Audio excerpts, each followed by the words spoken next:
Well, let me be really clear about Greenland. The future of Greenland is for Greenland and the Kingdom of Denmark. Denmark is a close European ally, a close NATO ally.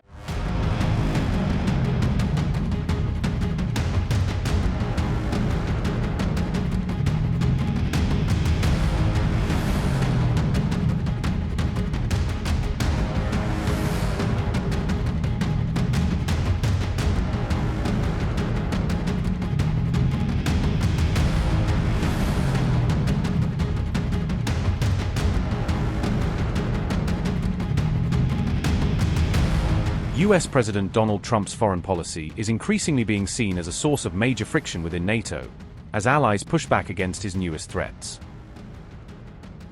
UK Prime Minister Keir Starmer openly slammed Trump's talk of taking over Greenland, warning that such rhetoric strains alliances and undermines international norms. In an interview with Sky News, Starmer urged Trump to stop threatening to take over Greenland, and to respect the sovereignty of Denmark and Greenland's people. Well, let me be really clear about Greenland. The future of Greenland is for Greenland and the Kingdom of Denmark.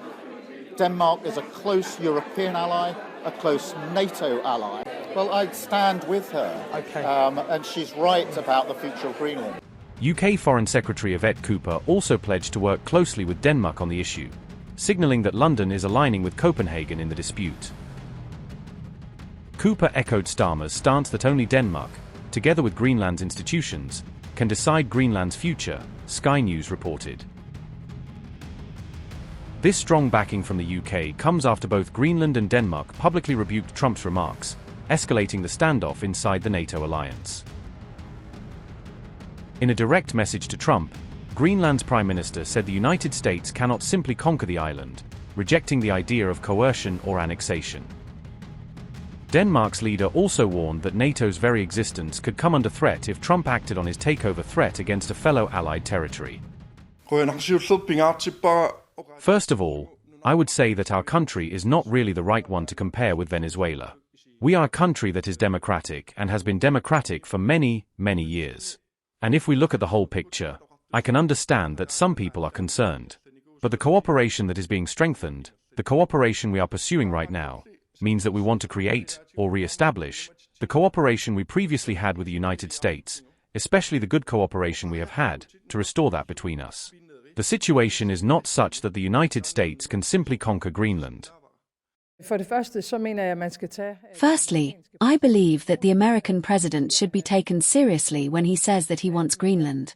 But I also want to make it clear that if the United States chooses to attack another NATO country militarily, then everything stops. That is, including our NATO and thus the security that has been provided since the end of the Second World War.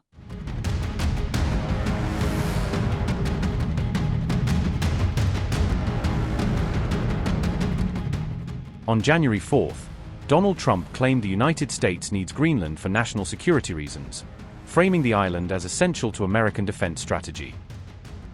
Trump also told The Atlantic that the US should control Greenland because of its strategic location, linking the proposal to Arctic access and power projection. The row gained momentum after Trump aide Stephen Miller publicly defended the Greenland proposal, turning it into a sharper and more organized White House argument. In a CNN interview, Miller claimed the US would protect NATO interests by taking over Greenland, portraying annexation as a security measure rather than aggression. Miller also cautioned that no one can fight the US military over Greenland's future, according to CNN, a remark that critics say sounds more like intimidation than diplomacy.